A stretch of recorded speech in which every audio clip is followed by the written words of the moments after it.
नमस्कार दोस्तों, आपके अपने चैनल यामिनी ज्योतिष में बहुत बहुत स्वागत है। तो आज एक और नई वीडियो आपके सामने बनाने जा रहा हूँ। बहुत अच्छा एक कॉन्सेप्ट है, इसको आप समझने की कोशिश करिए, वीडियो को आराम से देखिए, फिर उसके बाद अपने अपने चार्ट्स में इसको आप लगा के दे सकते हैं। ये सारा जो कॉन्सेप्ट है टोटल वैदिक के ऊपर आधारित है।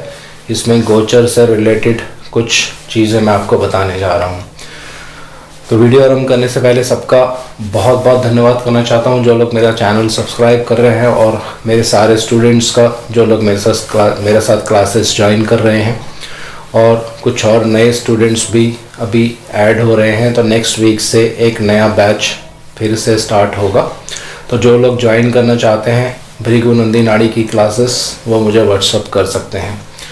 तो आइए वीडियो आरंभ करते हैं। आज का जो टॉपिक है बहुत महत्वपूर्ण है। वीडियो आरंभ करने से पहले गणेश जी से आराधना करूंगा कि सबके घर में सुख और शांति बनाए रखें, और भगवान शनिदेव से आराधना करूंगा सबके घर में सुख और शांति बनाए रखें। तो आज का जो विषय है ये गोचर पर आधारित है, और इसमें आपको मैं बहुत महत्वपूर्ण जानकारी देने जा रहा हूँ। तो आइए वीडियो आरंभ करते हैं। देखिए, एक बेसिक जो हमारा हैबिट है, एक बेसिक जो हमारी आदत है, हम गोचर किससे लगाते हैं? पहला चंद्र से, दूसरा कुछ लोग लगन से भी गोचर लगा लेते हैं, तीसरा सूर्य देव से भी कुछ लोग जो है गोचर लगा लेते हैं। लेकिन यहाँ पे गोल्डन रूल है, गोचर ग्रह जहाँ पे कुंडली में विराजमान होता है वहाँ से भी लगाया जा सकता है। और इसको लेकर हमारे जो आदरणीय ऋषि मुनि हैं उन्होंने कुछ नियम बनाए हैं। उन नियमों को पहले आपके साथ मैं साझा करने जा रहा हूँ, और एक एक करके फिर आपको डिटेल्स में थोड़ा सा एक्सप्लेन करूँगा। एक एक दो कॉन्सेप्ट उसमें मैं आपको बता दूँगा। तो पहला नियम क्या है, यहाँ से मैं लिखना शुरू करता हूँ। बृहस्पति कुंडली में जहाँ पे भी रहते हैं, जिस भी भाव में रहते हैं, उससे तीसरा भाव जो होता है, जब वहाँ पे बृहस्पति देव गोचर करते हैं तो ये समय आपके लिए थोड़ा सा कष्टपूर्ण रह सकता है। तीसरा, तो ये जो समय होता है बहुत कष्टपूर्ण रहता है, नुकसान हो सकता है, ह्यूमिलेशन हो सकती है, किसी तरह का पैसे का नुकसान हो सकता है, नेम फेम में जो है बुराई मिल सकती है। तो बहुत सारी इवेंट्स जो हैं यहाँ पे होती हैं। अभी थोड़ा सा और डिटेल्स में आपको बताऊंगा। उसके बाद सैटर्न,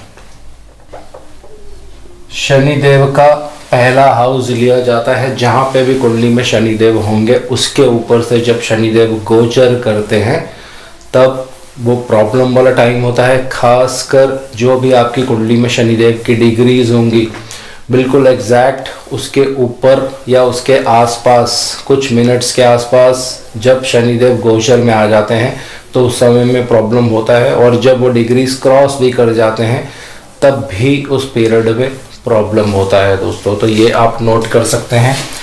सेम रूल मंगल और बुध देव के लिए एक ही रूल होता है, वो है 7वां।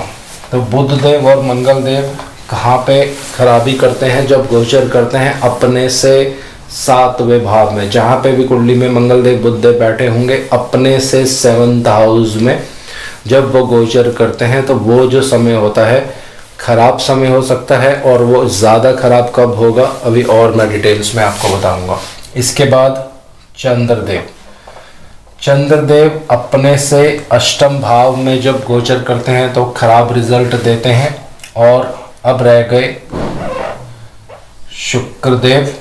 तो शुक्रदेव अपने से 6ठे भाव में, यहाँ पे मैं भाव लिख देता हूँ, ये मैंने लिखा नहीं है। तो कुंडली में जहाँ पे भी शुक्रदेव होंगे उससे जो 6ठा भाव होगा वहाँ पे जब ये गोचर करेंगे तो आपको उस पीरियड में प्रॉब्लम होता है। इसी तरह से राहु देव के लिए बहुत ही महत्वपूर्ण जो रूल है वो यहाँ पे है। राहु देव अपने से 9वें भाव में, जहाँ पे भी कुंडली में राहु देव रहते हैं वहाँ से जो 9वां भाव होता है वहाँ पे जब वो गोचर करते हैं तो प्रॉब्लम होती है। इसी तरह से केतु देव के लिए सेकंड हाउस, जहाँ भी कुंडली में केतु देव रहेंगे जब गोचर में अपने से दूसरे भाव में वो गोचर करते हैं तब आपको बहुत ज़्यादा लाइफ में प्रॉब्लम होती है। अब इसको थोड़ा सा डिटेल्स में आराम से डिस्कस करेंगे। मेरे ख्याल से सारे ग्रह यहाँ पे हो गए, 1 2 3 4 5 6 7 8, एक ग्रह हमारा रह गया है। और सूर्य देव, तो सूर्य देव को सबसे ऊपर यहाँ पे लिख देता हूँ। सूर्य देव के लिए 12th हाउस लिया जाता है। तो जहाँ पे भी कुंडली में सूर्य देव होंगे अपने से 12वें भाव में जब वो गोचर करते हैं तो उस समय में प्रॉब्लम होती है। तो ये तो सारे ग्रह हमारे कवर हो गए। ये कुछ ट्रांजिट के रूल हैं, ये आप याद कर सकते हैं। और बहुत सारी इवेंट्स जो हैं इसे निकल कर आएंगे। अभी एक इवेंट इंदिरा गांधी जी की कुंडली से पकड़ने की कोशिश करेंगे, लेकिन उससे पहले अब कुछ शुभ योग आपको बताने जा रहा हूँ कि ग्रह जब कहाँ पे गोचर करते हैं तो शुभ फल भी देते हैं। तो पहला, मंगल देव। मान लीजिए कुंडली में आपके मंगल देव यहाँ पे विराजमान है, तो 1 2 3 4 जब गोचर के मंगल देव यहाँ पे आ जाएंगे और अगर वो वक्री भी हो जाते हैं तो उनमें और बल आ जाता है। तो इस समय में आपको क्या होगा, भूमि से संबंधित चीज़ों में लाभ हो सकता है या घर बनने का इस समय में योग बन जाता है दोस्तों। तो ये पहला रूल है मंगल देव का, आप याद कर सकते हैं।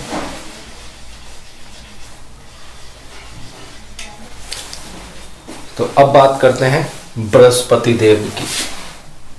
बृहस्पति देव कुंडली में कहीं पे भी आपके होंगे तो 1 2 3 4 5 जब यहाँ से पंचम भाव में गोचर करेंगे तो आपको शुभ परिणाम देखने को मिलते हैं। नेम फेम मिल सकता है इस समय में, या संतान का जन्म होता है घर पे, लेकिन शुभ चीज़ें आपको मिलेंगी। इसी तरह से बुध देव, मान लीजिए बुध देव किसी की कुंडली में यहाँ पे हैं तो 1 2 3 4, उससे 4th हाउस, बुध देव से 4था भाव, बुध देव से जो 4था भाव होता है यहाँ पे जब बुध देव गोचर करेंगे तो आपको खुशियाँ मिलती हैं, घर पे फंक्शंस होते हैं, किसी तरह का सेलिब्रेशन होता है, बर्थडे पार्टीज जो भी आप उसको कह सकते हैं। तो इस समय में ये सारी चीज़ें होती हैं, शुभ कार्य जिसको आप कह सकते हैं। इसी तरह से अगर मान लीजिए चंद्रदेव आपके यहाँ पे हैं तो जब चंद्रमा अपने से दूसरे भाव में गोचर करते हैं तो शुभ परिणाम देखने को अवश्य मिलता है। लेकिन क्योंकि चंद्रमा का गोचर 28 दिनों में ही ख़त्म हो जाता है तो इसको आप इस तरह से इंटरप्रेट कर सकते हैं कि जब जब आपके कुंडली के चंद्रमा से गोचर का चंद्रमा दूसरे भाव में आता है, लेकिन वो पक्ष बली होना चाहिए, तब धन का लाभ होता है। वो जो दिन होगा आपके लिए धन से रिलेटेड अच्छा हो सकता है, लेकिन उसमें पक्ष बल होना चाहिए, ये आपको हमेशा ध्यान रखना है।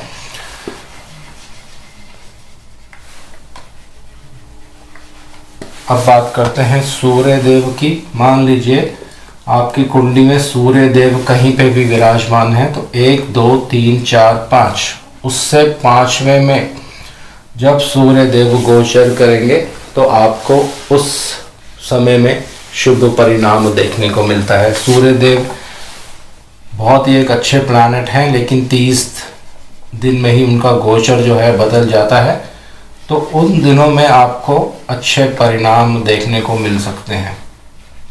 तो ये सारी चीज़ें मैंने आपको बता दी हैं।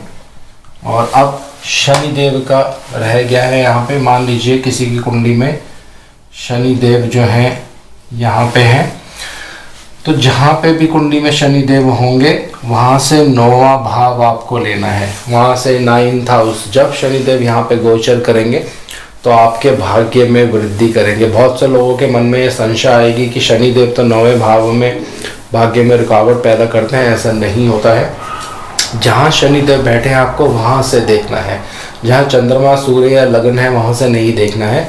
तो अपनी जगह से जब शनिदेव 9वें भाव में गोचर करते हैं तो वो समय आपके लिए अच्छा होता है, भाग्य में वृद्धि होती है, किसी तरह की नई अपॉर्चुनिटीज़ आपको मिलती हैं। शनिदेव कर्म के स्वामी हैं, नौकरी के कारक होते हैं, तो इस सब चीज़ों में वृद्धि होती है दोस्तों। अब रह गए शुक्रदेव। तो शुक्रदेव कुंडली में कहीं पे भी हों, वहाँ से 7वें भाव में, उससे 7वें भाव में जब शुक्रदेव गोचर करते हैं तो वो समय आपके लिए मंगलमय रहता है। धन का आगमन होता है घर पे, या हॉलीडेज़ वगैरह पे आप जा सकते हैं, घूमने फिरने जा सकते हैं। शुक्रदेव लग्जरी के प्लानट है, गाड़ी खरीदने के योग भी उसमें बनते हैं, लेकिन उसके लिए दूसरे ग्रहों को भी आपको देखना पड़ेगा। कुल मिला के आप कह सकते हैं कि वो जो समय रहता है, जितने भी समय तक शुक्रदेव वहाँ पे रहेंगे तो आपको शुभ परिणाम देखने को मिलता है। और अगर भाग्यवश उस समय में वो वक्री भी हो जाते हैं तो और शुभ परिणाम आपको देखने को मिलेगा। ये यहाँ पे आप नोट कर सकते हैं। तो ये कुछ पहले मैंने आपको शुभ चीज़ें बता दी हैं गोचर की, ये बहुत ही महत्वपूर्ण है। इनको आप अपनी अपनी कुंडलियों पर लगा के देखिए, बहुत सारी इवेंट्स जो हैं आपके सामने निकल कर आएंगी दोस्तों। अब जो बीच में मैंने आपको बताया था कि खराब इवेंट कैसे निकलती है किसी के लाइफ में, अब एक पहले एग्जाम्पल कुंडली ले लेते हैं।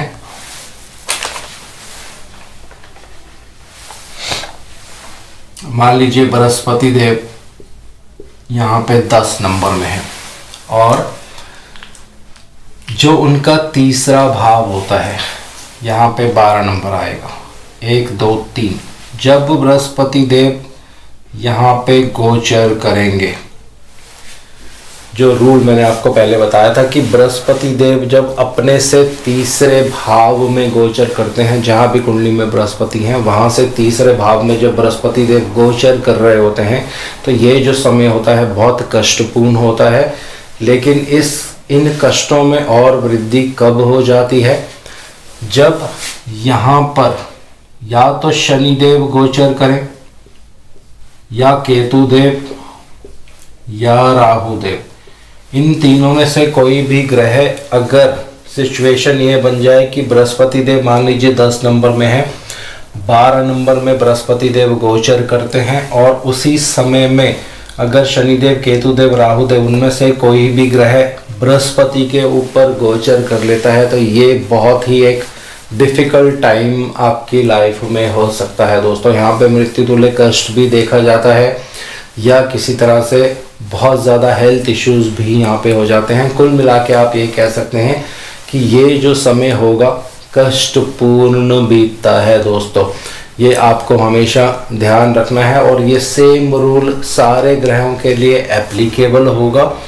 मान लीजिए मंगल देव और बुध देव अपने से 7वें भाव में जब गोचर करते हैं तो कष्ट देते हैं।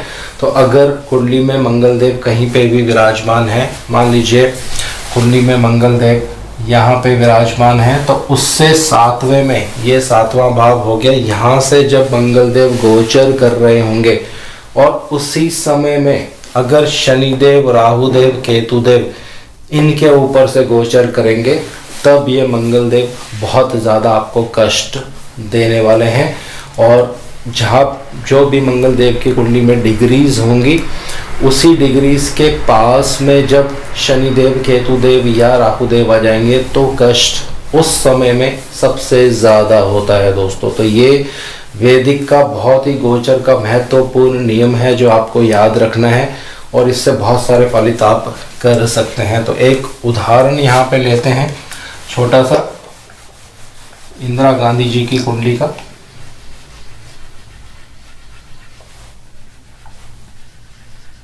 इसको समझने के लिए, ताकि जो कॉन्सेप्ट मैं आपको बता रहा हूँ ये आपको क्लियर हो जाए और आप अलग अलग जगह पे उसको लगा सकते हैं।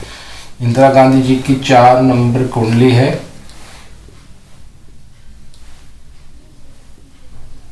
तो मेरे ख्याल से पूरा कुंडली यहाँ पे बनाने की ज़रूरत नहीं पड़ेगी। जो ग्रह हमें चाहिए वही हम यहाँ पे ले लेंगे। इनके बृहस्पति देव यहाँ पे हैं और वक्री हैं, और बृहस्पति देव जो हैं 15 अंशों पे हैं, ये भी मैं यहाँ पे लिख रहा हूँ।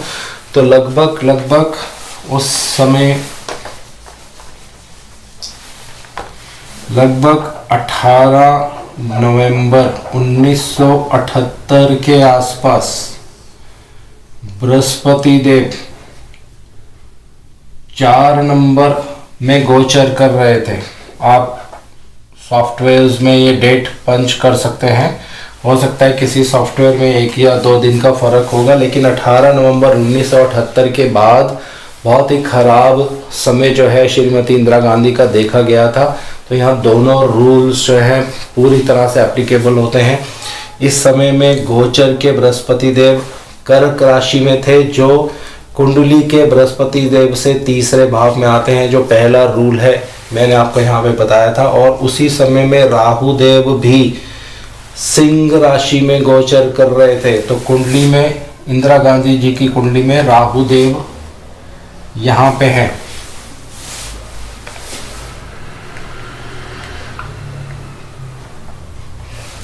तो इंदिरा गांधी जी की कुंडली में राहु देव जो है यहाँ पे हैं।